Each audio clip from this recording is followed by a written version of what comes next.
Hi, this is Seier of Century 21 Backman and Simple Winnipeg Real Estate, and I'd like to welcome you to another edition of SWR TV. And I'd also like to thank you for tuning in.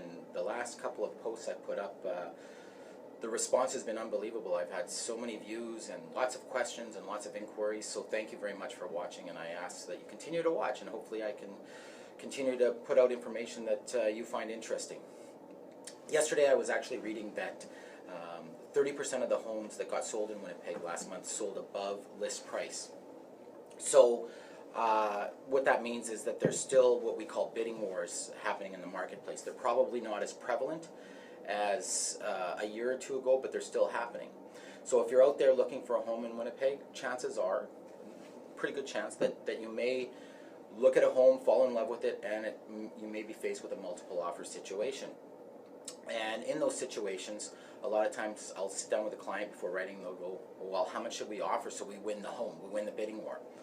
And the first thing I do, and I do this regardless of whether it's a multiple offer situation or you're the only offer, is I do what's called a market evaluation. I look at similar homes in a similar area to the home they're interested in and what they've recently sold for, and it's sort of a starting point as to what kind of value the home has. Now, in a multiple offer situation, it's a little bit different. People tend to get, once they decide they want to write an offer on a home, they tend to get emotionally attached to a home. I know a lot of people say they don't get emotionally attached to a home until they actually take possession and move in, but in my experience that in the 20 years I've been selling homes is once people actually get mentally prepared to write an offer, they've already partially emotionally moved in and they get emotionally attached. So they want to put themselves in the best possible light to win in a multiple offer situation. And in those particular circumstances, they'll still say, okay, well, how much should we offer so we get it? And quite frankly, my honest answer is I don't know. That is an individual choice. I don't spend other people's money. That's up to you. But I do ask my clients to do a little mental exercise, say the night before offer date. And I say, okay, well, sit down in a chair and relax and visualize yourself not winning in the bidding war. And eventually we're going to find out how much that home sold for. We'll find out what price. And is that a price that you would have paid for? And then I say, okay, so what you want to do is you want to come up with a price, a ridiculous price that you would never pay for a house, say $100,000 above what they're asking for. Most people aren't going to pay $100,000 above asking price. And if it sells for that, are you okay? Would you sit there and go, yeah, the other person, I'm glad they got it, I would have never paid that? Chances are at $100,000, you'd feel that way.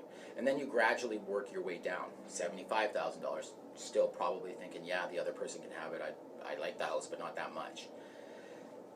You work your way down, and eventually you're going to get to a price where you're going to sit there, and it's going to be more of a gut feeling, because I've gone through this myself. It's going to be more of a gut feeling where you sit there and go, oh, yeah, no, for that price, I would have paid that much. And when you get that gut feeling, that's probably the amount you should offer. That's the price, because that's the price you could live with getting it, and also a price where it would bother you if you didn't get it. So it's not an easy process, but I think that's the easiest way to figure out how much you're willing to offer in a bidding war. I want to thank you for watching. If you are looking for a home, by all means give me a call. I'd love the opportunity to sit down with you and discuss your needs and see where I might fit in.